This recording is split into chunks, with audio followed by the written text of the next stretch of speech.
హోంమంత్రి వంగలపూడి అనిత కుటుంబ సభ్యులతో కలిసి సింహాద్రి అప్పన్నను దర్శించుకున్నారు.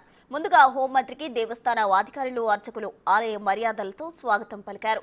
మెట్ల మార్గంలో కొండపైకి వెళ్లి సింహాద్రి అప్పన్నను ఆమె దర్శించుకున్నారు. ఉత్తరాంధ్ర ఇలవేల్పు లక్ష్మీ నరసింహస్వామి అని ఈ సందర్భంగా ఆమె అన్నారు. మెట్ల మార్గంలో స్వామిని దర్శించుకోవడం అదృష్టంగా భావిస్తున్నా అన్నారు. ప్రజలందరికీ మంచి జరగాలని కోరుకున్నట్లు ఆమె తెలిపారు. గత ప్రభుత్వం సింహాచలం మెట్ల మార్గాన్ని నిర్లక్ష్యం చేశారన్నారు. కూటమి ప్రభుత్వంలో భక్తులకు ఎలాంటి ఇబ్బందులు లేకుండా బాధ్యత తీసుకుంటామని హోంమంత్రి హామీ ఇచ్చారు.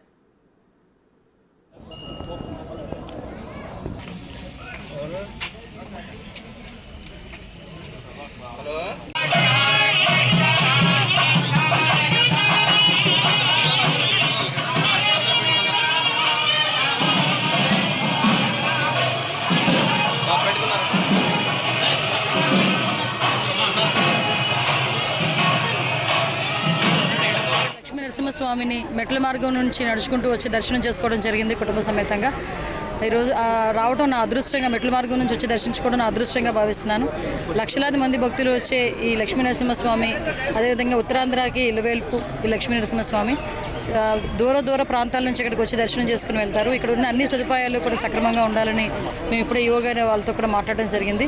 మెట్ల మార్గం నుంచి వచ్చేటప్పుడు కూడా కొన్ని మెట్లు లాస్ట్ గవర్నమెంట్లో మేము ఉండేటప్పుడు కొత్త మెట్లు కన్స్ట్రక్షన్ చేయడానికి కూడా సిద్ధపడ్డారు అప్పుడు అశోక్ గజపతిరాజు గారు. తర్వాత ఈ గవర్నమెంట్ వచ్చిన తర్వాత దాన్ని పూర్తిగా మన వైఎస్ఆర్సీపీ గవర్నమెంట్ వచ్చిన తర్వాత దాన్ని పూర్తిగా నిర్లక్ష్యం చేయడం జరిగింది. ఇప్పుడు మళ్ళీ కన్స్ట్రక్షన్ అనేది స్టార్ట్ చేసి మెట్ల మార్గం నుంచి వచ్చే భక్తులు కూడా ఎటువంటి ఇబ్బందులు కలగకుండా చేసుకునే బాధ్యత కూడా మేము అందరం తీసుకుంటాం. ఆ లక్ష్మీ నరసింహస్వామి ఆశీస్సులు మా అందరి మీద, అతి ముఖ్యంగా చంద్రబాబు నాయుడు గారి మీద, పవన్ కళ్యాణ్ గారి మీద, లోకేష్ గారి మీద, అందరి మీద ఉండాలని మనస్ఫూర్తిగా కోరుకుంటూ అందరూ కూడా ఆయురారోగ్యాలతో ఉండాలని మనస్ఫూర్తిగా కోరుకుంటున్నాం.